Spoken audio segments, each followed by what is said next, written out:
Welcome to the Freedom CEO podcast. It's about becoming the chief decision maker over your life in order to step into a life of freedom. From business, health, wealth, charity, and giving back to just doing life on your own terms. I am your host, Shae and Scott. I am an award-winning activist, change maker, and a multifaceted impact entrepreneur with over a decade of experience in business, philanthropy, and health and wellness. In this space, I'm going to be bringing you insights, not just from me, but from incredible thought leaders around the globe to help you start making decisions towards living a life of freedom so you can live a life you love. Are you ready, guys? Because we are going all in.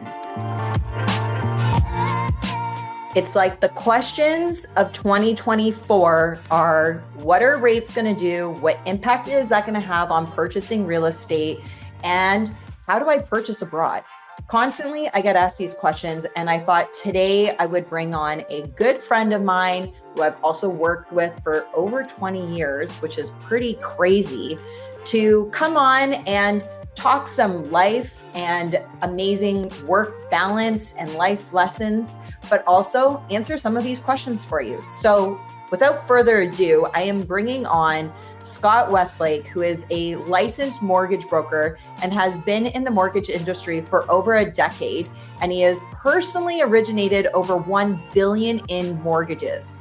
Scott is known for providing mortgage solutions for a lot of different types of clients, but has a reputation as a specialist in financing, purchases, luxury real estate, construction, mortgages, private lending, and creative lending solutions for high net worth clients. Scott Westlake is the founder of the Westlake Team, which has over 400 mortgage agents across Canada, and he has coached hundreds more in how to finance luxury real estate, business development, business planning, and lead generation.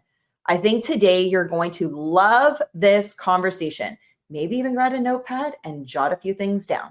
Okay, joining today on the Freedom CEO podcast is a longtime friend of mine, kind of like high school days, Scott Westlake. Welcome to the show. Thanks for joining, buddy. Yeah, thanks for having me. This should be fun.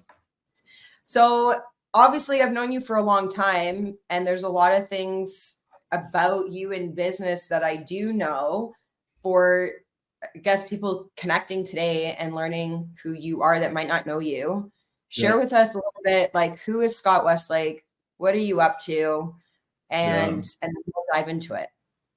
Yeah, it's a good question. I think, kind of in a professional capacity, a lot of people have thought of me like over the years as a mortgage broker. I mean, that's something I've been lending money and being in the mortgage and lending space has been something I've been doing for the last 16, 17 years, right? But, I consider myself a little bit more of an entrepreneur. I'm involved in a few different businesses and a few different activities, and like lending money and brokering is one of them. It's one area that I'm, extremely fortunate that I got into at a pretty young age. It's allowed me to have a pretty interesting intake into like real estate and into, relationship building and sales and discipline. There's a whole bunch of stuff that comes along with commission sales and being involved in the mortgage space that we can dive into more. But like as a person, that journey's ebbed and flowed. I worked at, a big bank early in my career, which gave me a brand that was great to help me build some relationships and foster some relationships when I was younger and I didn't have the experiences that I have now. And so that was a really good opportunity to build some relationships that I still have, right? A lot of those relationships I still have. And that's a really fulfilling part of these businesses when you can have these, like we have, like these 15 plus 20-year relationships. That's on the personal side, I think, really important as you get older. But I started off at a bank.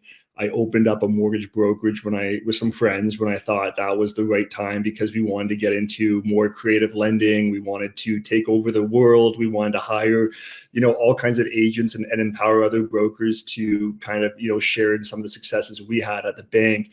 But we were a little naive, not knowing what we didn't know going into it. So we had some big highs and we had some, really big lows, all relationships that I hold to this day, that I'm really proud of. But that business, kind of like fizzled out probably 4 or 5 years after giving it a really good go. And it wasn't because it wasn't successful. It was just because we all changed as people, right? We were single when we started this company and living in the city, downtown Toronto. And then over time, we had families and children and moved into different geographical locations. And so from a business perspective, that was challenging. And so I opened up a mortgage brokerage in Oakville, which is, in a way how we connected, and having some family friends through your father and my parents.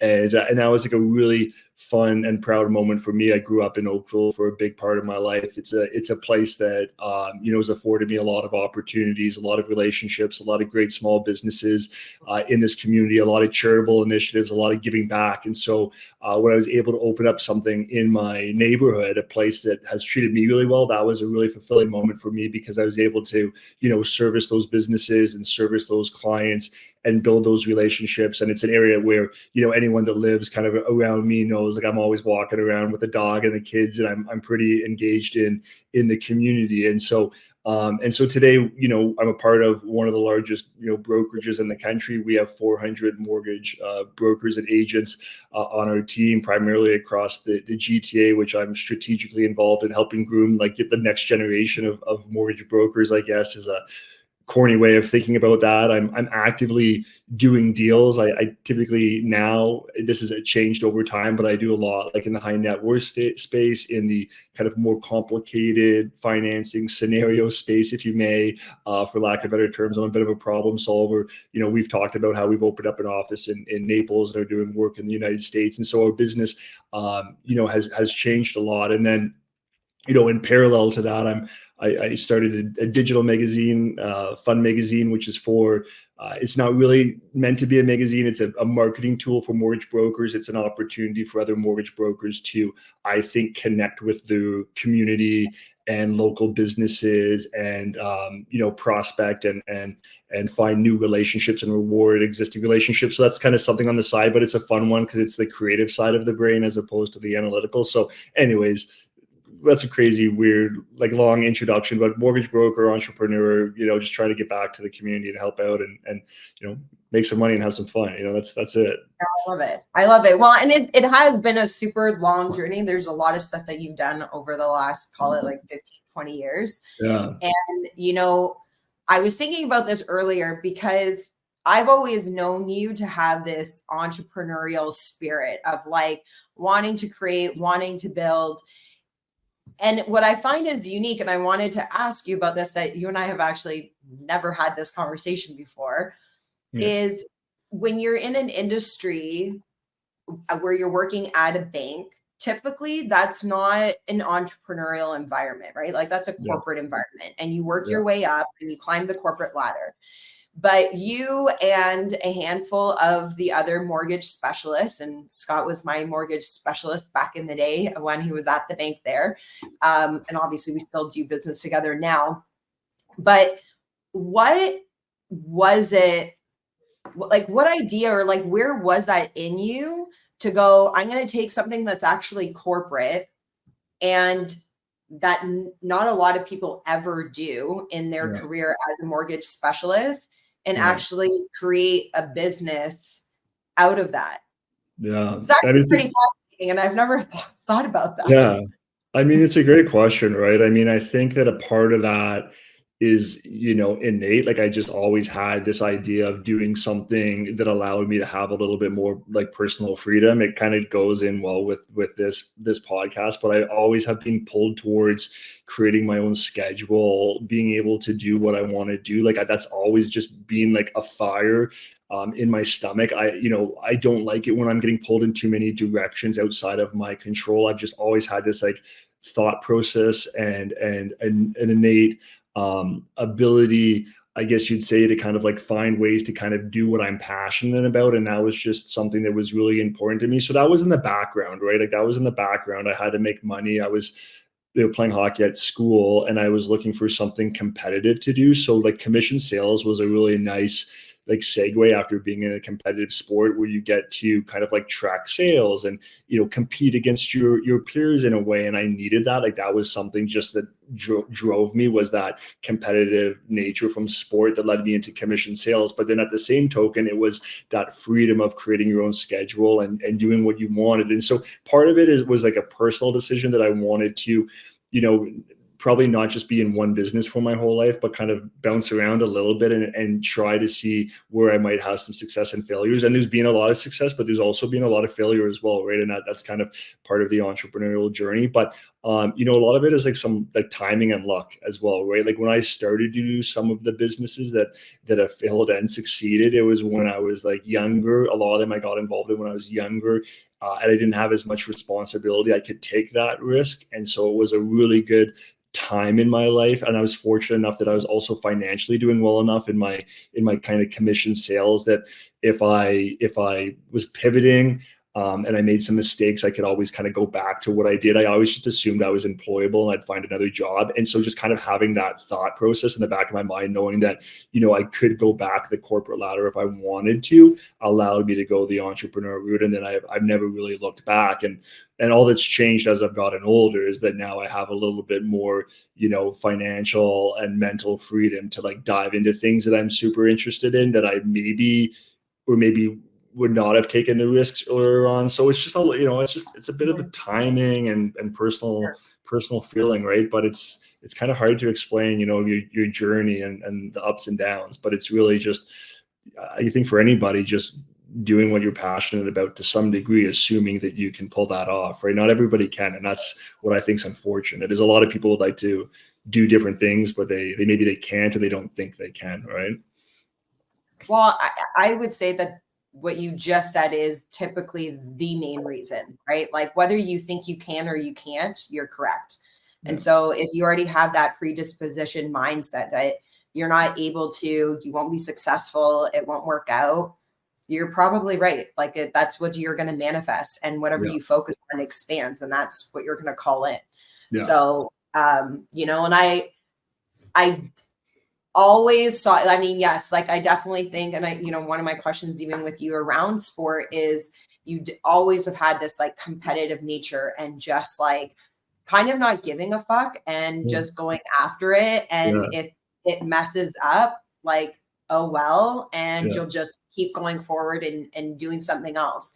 Do you think that if you were not in sport the way that you were, do you think you would have had that same, I guess, like the tenacity or like the stamina and also like that drive? Like, do you feel like sport shaped that for you?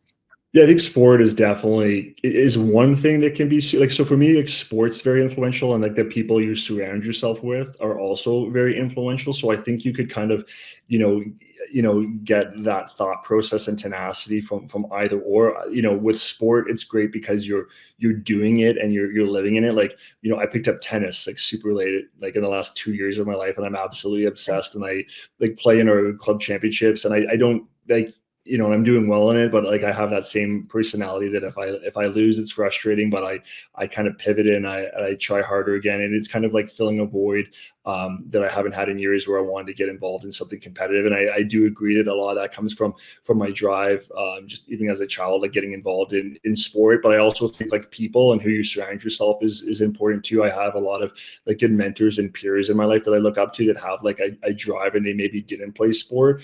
Some of them did, some of them didn't. I have a brother, who has, a disability and was able to accomplish a ton in his life. And so that is one thing that drives some inspiration for me, like the teammates and people that he surrounds himself with. I can kind of like draw on that as well. So even if I wasn't playing sport, I have some people like that in my life. And then other, figures and business people that I'm like, they work so hard, or they have such like this personality that I'm drawn to, or that I'm just like very, very curious about. So I agree with you. I think sport's a big proponent of that drive, but I think there's a few other factors that are in there as well. So, okay, let me ask you, like, I'm going to go back to your kind of early days. You're at the bank, you have this idea of wanting to create more freedom in your life, as you mentioned, kind of be more in control of your own schedule. When you think of the people that you'd be serving, or like the industry of lending, mortgages, etc., was there a void or an issue that you said, like, if we were to go out and do this and create something outside of a traditional bank, it would be better, or you'd be Yeah. solving a problem that maybe the bank wasn't servicing? Yeah, like I think at first it wasn't. At first it was just like, okay, I need a good job, right? I need a Yeah. job and I need to make money. And then there was the commission side of it that was like that kind of like that innate like competitive nature, wanting to be involved in like being the best at something. That was what started everything. But then over time, and when we ended up leaving the bank and creating our own company, and then like how that's kind of ebbed and flowed up into this point, a lot of it has been with regards to filling gaps in the marketplace. Like that's absolutely correct, right? When you can fill a gap, I think that, and you create a need for other people, you have a lot higher probability of having success, which is why we got into, helping clients that are business for self, for example. That's like a very underserviced market in Canada. There's a lot of entrepreneurs, and it's a challenging and complicated market, and they deserve the ability to get financing. Construction financing, like land acquisition, construction, major home renovation, like very complicated, very tricky. Again, like very underserviced, and we do a great job at it. Even in the high net worth space, which is where I spend a lot of my time, it's not like an underserviced market, but their needs are complex in nature, and you just would assume that their private banker or the bank that they work with would be the solution, but that isn't always the case. Like there are other products and services that we have access to that are unique and can help serve that populace as well. I picture like, cottage country, rural properties, Canadians that have been buying in the US. Like there's a lot of these niche programs out there that we think are underserviced. And those are the areas that we love to spend our time, right? We're helping someone out. We become the expert and professional in that area. And yeah, absolutely. Like filling gaps in the marketplace, I think is a really, really good way to have success in any industry. So Scott, when you think of all your years in business, being an entrepreneur, opening things up, exiting, being an investor, Yeah. for you, what would you say is one of the biggest lessons you've learned in business? It's an amazing question. I think I could probably answer it like with a lot of different answers. But if I was to pick like one that always seems to be top of mind, it's just the importance of relationships, right? Which is fun and amazing, but it's something that is harder than you would think to be good at, right? Like like building strong quality relationships, surrounding yourself with the right people, people that you can trust in a personal and or professional atmosphere. Like failures that I've had have been because I haven't had the right people around me, or our business hasn't had the right infrastructure, like human capital. And so, for me, it's just good people around you that you can trust is something that you really, really need. And, you can't do it on your own, right? Like it's really hard to run a business on your own. It's really hard to be an entrepreneur on your own. Even if you're doing something that you think is like very independent in nature, you're going to need to reach out to others. And I think to have success, if you can surround yourself with the right individuals and find those quality relationships, that's where I think you can find a lot of success. And what I have learned, the hard way at times, over my career, where I need to invest my time and be better at. And so that's what I really care about now, right? Which is why when I was talking about how we did this like fun magazine, we got into this other business. It's focused on relationships and community, charitable organizations, like things that you're passionate about. And it's kind of deviating a little bit away from like social media and like immediate gratification and like quick hits, which can certainly be a part of anyone's business and makes a lot of sense for a lot of businesses. But there's this underlying kind of need in the businesses that I get engaged with that have to have really good people that you can trust, or it doesn't make sense. Okay, so let me play devil's advocate just a little bit on this, Sure. because, Yeah. I don't disagree with you at all in what you say. And Yeah. obviously, like I'm in the people business of relationships. And so that's obviously of huge importance. But I think about people who are maybe listening to this that are either maybe in corporate, maybe thinking about starting a business. Okay. Maybe they're looking to grow their business right now. And when you talk about expanding your network, right? And that's where you say that your network defines your net worth. And Sure. that's kind of to summarize what you just said. Sure. I think about the practical things, like it's easy to say surround yourself with good people. Yeah. And then there's people that will go, well, like, where are those people? Like, how do I get in those rooms? How do I get in those circles? How do I get to like connect with maybe somebody like Scott Westlake? And so, you know, you were a young buck once, and, you know, you've had to kind of finagle your way into some of these rooms and circles. So what would be some practical advice that you would give to somebody around that? Well, no, I agree with you completely. Like, you can't just have a goal, right? Like, when people are like, I want to have more money, I want to have a bigger network, I want to meet more people, I want to leave my corporate job. I mean, that's part of it. Like the thought process and like, you know, how you, like, the idea of where you want to go and what you want to do is important, right? But you got to have a plan, right? And you have to have something that you can wake up and execute on like a regular basis and build some sort of routines, right? Or you're never going to, you know, reach those goals, right? So when I'm talking about like surrounding yourself with the right people and building the network, I mean, obviously, like, I think they need to be genuine, but whether you're leaving like a corporate job or you're getting into a new industry, I think it's just reaching out, being comfortable to do what I consider reach outs. It's something we teach, you know, agents on our team all the time. Is it's a combination of two things, like reaching out to new people that like maybe you feel like you could have some form of relationship with. It may be connecting with your already existing inner circle. Like, we all have friends and family that can make, you know, key introductions to people that are either influential or maybe can give you some different perspective. And then there's also like your existing kind of network of just like continually like cultivating and working with them to make sure that they're okay and see how you can help them. Like, I was taught from one of my mentors that, you know, the best way to grow your network and the best way to grow your business is by figuring out how you can help other people's businesses, right? And when you are coming from a position of giving as opposed to receiving, which, as corny as it may sound, it really was influential in my career, because it was so easy for me to just take, right? It was like, we need business, like, give it to us and we'll fund it. And we were transactional, right? But that only took us so far, and that works for a little bit of time. But then, you know, we had to implement, you know, a way to give back and support others to kind of like really, truly, genuinely grow that business. So I think that, you know, if someone is thinking about like just how do they build their network, they really got to start like within, figuring out like who they want to connect with and how they want to reach out to them. I had a professional hockey player that just retired recently asked me for a coffee, you know, and we kind of know each other, you know, it's just kind of like in the neighborhood type thing.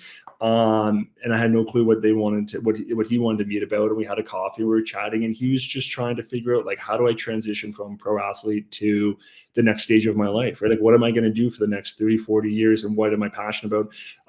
You know, what's going to make me happy and things of that nature. And we sat down, and he got my name from someone else that he had a coffee with. He just said, hey, you know, you live in Oakville, Scott lives in Oakville, you guys should connect. And we connected and had like a really nice conversation. And, you know, that was his beginning of a journey of building his new network, which prior to that was all, you know, athletes that are all over the world right now. And he was in Europe and overseas and has a very small network in this area, right? So I think that you need to have like a goal of something that you want to do, but then you have to have some practicality in terms of like, what can you do each and every single day? What can you rinse and repeat to actually execute on that goal, you know? I love that. And I really love that you also shared the importance of like, how can you show up and add value to the person that you're maybe wanting to get in that room with, or that door, or learn something from, you know, that it's not all about the take and what you can get out of something, but like, how can you show up and serve and add value to that new group of people is super Shae, important. one of my best referral partners yesterday called me, and I love this person for how they operate. They just called me out of the blue. I answer the phone, and he says, hey, Scott, he's like, I met two people today that you got to meet. They're fantastic. He's like, they're just great people. You got to meet them. Like, you'll figure out ways to do work together. Like, whatever. He's just like, they're great people. You got to meet them. And I was like, okay, like, where do we take this? And he's like, don't worry. I've given them your name. If they don't follow up, here's their names. Let me know. You guys got to connect.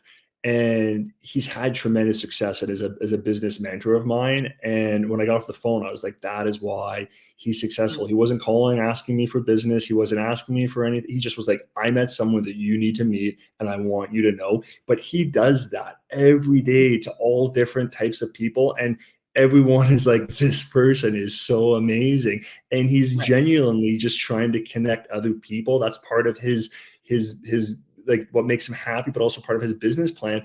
And he executes it great, and he gets a lot of business from that. And it's intentional, but unintentional, which is like a nice way to operate. And I was like, wow, I got to do more of that. Like that was just like a really, genuine call. It had a purpose, but he was like, hey, I want to help you out. You're a friend of mine, and that's it. And like, how fun does that actually get to be? Like that's like the fun in business, your relationship building, you're connecting, you're meeting new people. And just for the sake of you're good people, and good people should know other good people. And if something comes out of it, it comes out of it. And if not, then it doesn't. But at least like a new good connection is made. It's the best part about being an entrepreneur is like you meet so many different people, and you meet so many people with different personalities and people that you didn't think that you would maybe resonate with. And if you're able to step outside your comfort zone and just kind of say, hey, like, I'm just going to take this meeting or phone call and kind of do it on a whim and just have some fun with it, you just meet some like really, really quality people. And I mean, that's kind of what I feel like a lot of people are looking for, especially coming out of like, the pandemic and that whole craziness where so many people became a little introverted and didn't get to, be as social as they wanted to be at times, right? It's like, I feel like there's this need for people to like have these like human connections and interactions. And it's such a fun way to do business when you're working with really good people, which is why I mentioned like this whole, like, working with people that you can trust and build relationships with. It's just a really fun way to go about, any type of business and career, and sharing it with other people, right? It's super important to me.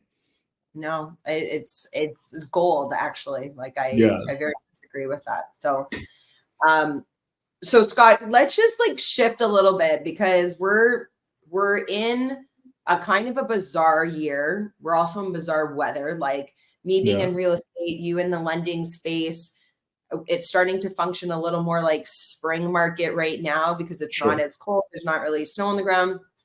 And, my people know, as do you, that I took off a couple of years ago. I sold one of my places in Toronto, bought some stuff down in Costa Rica, and doing real estate down there, living down there. And so I get tons of questions around, how can I purchase in Costa Rica? How can I purchase in Mexico as a Canadian, or even in Florida, right? Like that's been kind of the buzzword, is like Costa Rica, Mexico, Florida, or Texas. That's kind of what everybody wants to know. And so I think that sometimes it can be very complicated. It doesn't need to be, but circumstances for some people is that way.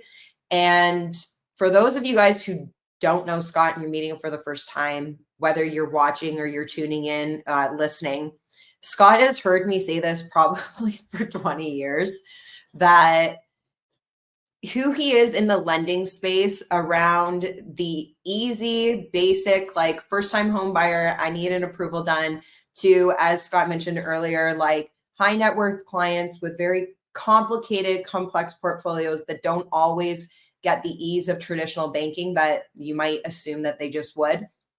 I always say about Scott, if anybody can get it done in the country, it's going to be this guy. And if it can't get done, if Scott comes back and says it can't get done, then you just should stop looking, because like it can't get done. Like, I always find you're like the unicorn, problem fixer, creative, outside of the box, the lender. And talk about the relationship guy. Part of why your secret sauce, I know, is of being able to get these things done is because you actually have relationships in so many different areas and avenues, and you've built that trust that if you bring a complicated file, you have that relationship, you have that trust with the person on the other side to say, I know this is risky. I know this doesn't maybe look that great, but this is the relationship I also have with the people on the other side of the paper, And so Scott's this guy that if it can get done, he's going to get it done. As you shared earlier, and like no pressure, but like as you shared earlier too, you guys are now open in Naples, Florida, and you're doing cross-border. So I really wanted to bring this value to people through you around, this is a weird market. There's a lot of uncertainty around rates. What's the impact going to be for Canadians? I'd love to tap into some of that with you, but then also, like, what if I want to purchase outside of Canada? What does that look like, and what are some of my options available that maybe like I don't know about right now? Yeah, I mean, so touching on the marketplace, right? I mean, so like that part is like, yeah, we're in a higher interest rate market. Our chief economist, her name's Dr. Sherry Cooper, who I think is brilliant and has a lot of really good commentary on the Canadian economy, bond yields, interest rates, how Canadians are impacted by government policy and lender policy and things of that nature.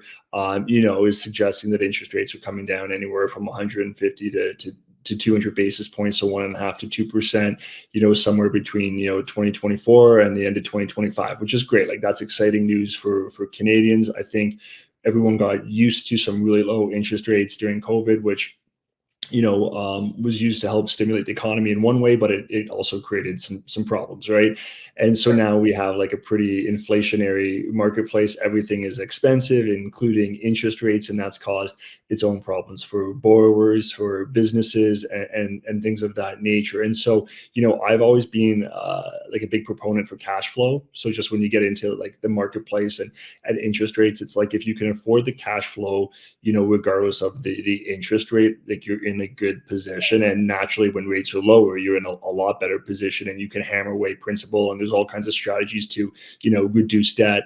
And, when interest rates go up, you've already planned for that because you've got the cash flow, and maybe you're not paying down as much principal, but you went into the process of purchasing real estate and affording real estate from a cash flow perspective, which is the way that I like to go into most transactions. Not just like, how much can you get approved for? I mean, that's important, and that's what everyone wants to know. They're like, what's the best interest rate? And they're like, how much do I qualify for? And then it's like, can I push that, right? How do we push that? And especially in a market where, real estate's expensive and rates are high, everyone wants to push that to see how much we can give them, right? And we can do that, and we do that, but it's also a little dangerous, right? I think we really want to go into it from a cash flow perspective, because then we're setting our customers up for success. So just in terms of the market, it is a little complicated. The real estate side better than most. I mean, I think there's a lot of interest in the air. We've had, a warm winter. There's not snow on the ground, at least around here right now. You've got economists talking about rates coming down. So, you've got interest in the marketplace. Pre-approvals are going up, credit pulls are going up. There's a lot of indicators that consumers are looking to buy real estate, and there's a supply and demand issue, as most people know. And Canadians like owning real estate. A lot of people, including most that I know, have generated a lot of their wealth through real estate and the equity they've built up by properties appreciating and debt being paid down, right? So we're hoping that rates come down. We're hoping that real estate becomes affordable, and we want to help get more people into homes. Like, that's kind of what we do. In terms of USA lending and those creative solutions we come up with, that just came out of a need for a lot of people that we do business with, purchasing in the United States, looking at areas in the US for a combination of like personal usage, but also from an investment perspective, right? And there's some decent programs at major financial institutions right now that can help Canadians, but there's also a lot of gaps in that process, and that's where we kind of have come in. We've got partners we work with in the US. We understand the US lending. We understand the Canadian lending. We can pull that together. We can come up with some pretty special programs. So not only can we do business across all of Canada, you have to be licensed in every province to do business in. You can't just have an Ontario license and do a deal, for example, in Vancouver or Halifax. You need to be licensed. So we're interprovincially licensed all across Canada. And then we also have access to lending solutions, both residentially and commercially, across the United States. So we're kind of covered in North America in terms of lending. In places like Costa Rica and these other, fun destinations that everyone loves to travel to, it's a little bit more complicated from a lending perspective. The majority of the credit solutions that we provide are finding equity in existing real estate in Canada, right? So maybe tapping into your equity, maybe giving you a home equity line of credit, looking at what you have in Canada, help you create the capacity to purchase in a geographical location that maybe just isn't at that point where we can put a credit facility in place, just for numerous different reasons, mainly like underwriting and securitization. But that may come. But for a lot of people that are purchasing these like secondary properties, it usually isn't just like, hey, I'm moving to Costa Rica and this is my only asset. A lot of the time they have assets in Canada, and there's other creative ways to help them come up with the capital to purchase that property. So yeah, just like you said, like if there's a problem, we try to solve it. And after many people buying in the US and abroad and not being able to get the financing they need, that's where we've kind of come in and said, yeah, let's create a program, let's create a solution, and let's help, right? And it kind of goes back to the relationship side of things. Like a lot of this has to do with knowing the lenders and investing time with them and understanding their policies and talking to them and pushing for new product and services, right? And letting them know what customers and Canadians want. And so if you kind of get into this business or any entrepreneurial venture, it's really important to have those key relationships in mind, that you need to build relationships with the key players in the industry, be it competitors, be it partners. You need to know what's happening if you want to help your target demographic long term. And because I advise this to my clients, and so I'm just curious for you, like, would you tell people that they should go and get, 2 or 3 approvals and opinions when they're looking for a lender? Yeah, I mean, you certainly don't need to, right? Like when we're working with clients, we prefer it if we were the exclusive provider, because we have right now, I think we've got disclosure rules that we have to disclose how many lenders that we work with in the previous fiscal year. And I think we're at 143, right? So that's big banks, credit unions, monoline lenders, trust companies, alternative capital, private capital. If you put all that into one basket, it's 143 lenders. So we're pretty representative of the entire marketplace. There are some lenders that aren't in the broker channel. So there may be a scenario where they say, hey, I'm working with this lender and we don't work with them. And they'll get a quote or get some terms from that institution. And then we're kind of going to represent the other 143. And there's no real need to go further than that. I would say that the majority of clients we work with, or a lot of them, it's again a bit of a relationship. Like there's a trust, there's an inherent trust. We get introduced. They know that we can underwrite well. We can communicate properly. We're going to get them what they need, and we know how to figure out the right terms for our customers. And so a lot of our clients are just like, we're going to work with you, just get it done, right? And we love those clients, but there's other ones that have a different perspective, right? And they want to make sure that they get some different opinions and perspectives, and that's fine as well too, right? We'll come to the table and compete with anyone for business, and we're happy to compete. Sometimes though, you can create more problems by having additional credit pulls, by maybe having conflicting information. Like one institution has one piece of information, then you explained it differently to another institution, or you could have multiple brokers working with the same lender and that information didn't come across perfectly, and it can end up like hurting a customer, not always helping them. So it's a fine line between like just doing what you believe is the right way to go about obtaining financing and talking to the right people, and also not like putting yourself in a position where you might be hurting yourself, right? So it's open to interpretation, but I think if you have a good broker, then they're going to be representative of the majority of the marketplace. Or if you work with a bank you trust and they're giving you the service you need, that's great as well too, right? We're very open to people operating in a way that makes sense for them.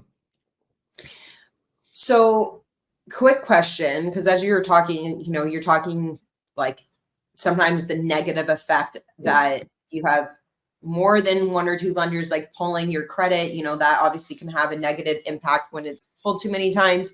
And it started making me think about credit.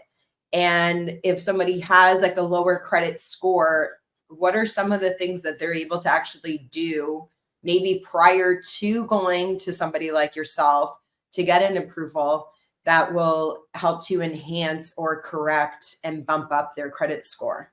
Yeah, like credit just in general, there's a lot of different things that impact credit, from like how much credit you have to the utilization to the repayment and things of that nature. And so a lot of it is just common sense. Some people think having no credit is a good thing. That's the opposite. Like you do want to have credit. You need to establish, a credit history. You need to establish a history of repayment and professional use for lenders to get comfortable with who you are as a consumer and how you interact with other credit facilities. So you do want to have credit. There's nothing wrong with having access to lines of credit or access to credit cards or having multiple products, but it comes down to how do you utilize those products, right? And do you make the payments on time? And I mean, really, if you can, from just a very, very basic, without getting overly analytical on it, it's just, how do you maintain those products when you have them? And making payments is naturally the biggest and best one. I normally recommend for people, there's a lot of good credit reporting companies out there that are free and or paid for. I think Right. where a lot of credit problems come from is just not understanding the repayment, or maybe missing something. Like, it's easy to miss parking tickets or cell phone payments, or canceling with one provider and then maybe it didn't get closed out properly. So there's like minor challenges like that pop up, that if that can just be brought to your attention quick, you can then address it. And that's going to have maybe like an immediate blimp that doesn't impact your ability to get a mortgage, but it could long term if you don't address it. So I think, for someone that already has established credit, like either getting a pre-approval to make sure that like their bank or broker can kind of take a look at it and just make sure it's where it needs to be, and then help address any problems is important. If you can do some sort of credit monitoring, that's also a really good benefit as well, right? But when we look at credit, if we think there's something that needs to be fixed or addressed, we'll let our clients know. And if it's a massive problem like a bankruptcy or consumer proposal, then we've got partners in the marketplace that are better than I at helping you sit down and fix and repair the credit. So there are some specialists out there that can help out. So for clarity as well, if I'm a Canadian, doesn't matter where I'm in Canada, BC, Ontario, like Saskatchewan, wherever, Yeah. Scott Westlake and your team, you guys can help facilitate that, correct? Yeah, we can do anything in Canada, any province, and we can do anything in the US as well, right? We naturally have partners on our team, both locally, and we have partners in some of those geographical locations, not all of them. So like really just like anything in business, it's figuring out like who your customer is, what their needs are. Like someone living in Toronto that wants to work with someone in Toronto that's buying in the US or another province might feel more comfortable working with someone in Toronto. It's easy to meet, it's easy to connect. If someone's buying, in a different location, wants like boots on the ground, and they want to talk to someone like locally, then that's a little bit different, right? And we try to connect them with someone locally. So like ultimately, like success in our industry is driven from like your customers' needs and what are they looking for. And so I think part of like the intake or the initial call with any customer is figuring out what do they need, right? And if they want to work digitally, we can do that. If they want to meet, we can meet. If they want to do a Zoom, we do a Zoom. So it's just really figuring out like what are their needs, and then helping out. But yeah, to answer the question most simply, anywhere in Canada or the US, we could do it, or we could find someone that can do it for you for sure. I love that. Yeah. And Scott, tell us what is coming up on the horizon for you, and what is the best way for people to be able to connect with you? Like, so for us, so like we're like, there's a few different things. I mean, for the company, like the brokerage, it's always bringing in good people that need mentorship and support, and maybe, don't know how to grow their career the same way that we do, or have the same experiences or lender relationships or partnerships. And so, part of it from a team perspective is like bringing in the right brokers and agents and helping them have a successful career. That's one thing we're passionate about. We're up to 400 agents, and we want to continue to grow that. And I think we're the biggest, if not one of the biggest teams in the country. And it's because we have this passion to help other brokers succeed. So that's one thing we're doing. As an active broker, like someone like myself who's a bit of a deal junkie and like likes to get in there and get my hands dirty and do business, like I obviously have certain deals I like to do and deals that I don't, but I love talking with people and building relationships. So there's certain deals that come in like more in the niche side that I like to spend a lot of my time on, and I actually personally write those loans. If it's, let's say, a first-time home buyer that really needs someone to hold their hand, like I'm not at that stage of my career, that takes a certain personality, but we've got great people that help out. And I'd love to do the first phone call with those first-time home buyers, like give them that confidence and let them know what we're about. But, I'll assign someone to that file, or assign a couple people to that file, similar to real estate, to make sure that they're getting everything they need during that process. And then, there's the Fund magazine that I talked about that I'm super excited about that because it's a marketing tool for mortgage brokers that isn't all, it sounds digital and like electronic, but the core ethos of that is to build strong community connections, partnerships, and relationships, which is what, I think a big emphasis of this podcast was about, right? And so that's what I'm super excited about, is to help other brokers succeed through that platform. And to connect with me, easiest way is just to send me an email. It hasn't changed in a long time. It's just like Scott, my name, at the THE Westlake, my last name, WESTLAKE team.com. So Scott at the westlake-team.com. If an email goes there, hits my inbox, and myself or someone on the team grabs it, and we can figure it out from there. I love it. And we'll or put ScottWestlake.com. Go to the website. That's maybe easier. ScottWestlake.com. What am I doing? See? There you go. No, that's okay. And I'm going to put it all in the show notes as well. So you can make sure to click below and you'll be able to connect with Scott. Scott, before I let you go, always so great to connect. And I'm really grateful to have you come on the podcast. I always love ending with this question. When you think about being the CEO of your life, so not your business, about your life, how has owning your decisions brought you freedom? So I missed the last part there. How has owning your decisions, so like being the CEO over your decisions, how has that brought you freedom? I mean, it's everything, right? Like, you got to make decisions. Sometimes you've got time to think, and sometimes you got to shoot from the hip, right? And you need to know that when you're running your own business and you're the CEO of your own life, whether it's personal or business, you're going to make decisions, good or bad, and you got to stick with it and go with it. So I think it's super important to just, make sure you understand, like, what you're passionate about, what your belief system is, and try to make decisions that just align with the direction you want to go in, and don't look back. You're going to make mistakes and you're going to succeed and you're going to fail, right? But just sometimes shooting from the hip is the best way to go, and figure out the rest later. I love it. Great way. Thanks, Scott. Appreciate it. Thanks so much. Thanks for tuning into the Freedom CEO podcast. If you got value out of today's show, I would love for you to leave a review, as it will help my show reach other people as well. You know what to do. Download this episode, click the like and subscribe button. If you feel like spreading more love, hop over to Instagram and share today's show in your stories. Remember to tag Shae and the Freedom CEO. My DMs are always open, so drop me a line. I'd love to connect. Until next time, keep owning your decisions to live a life of freedom. Live a life you love.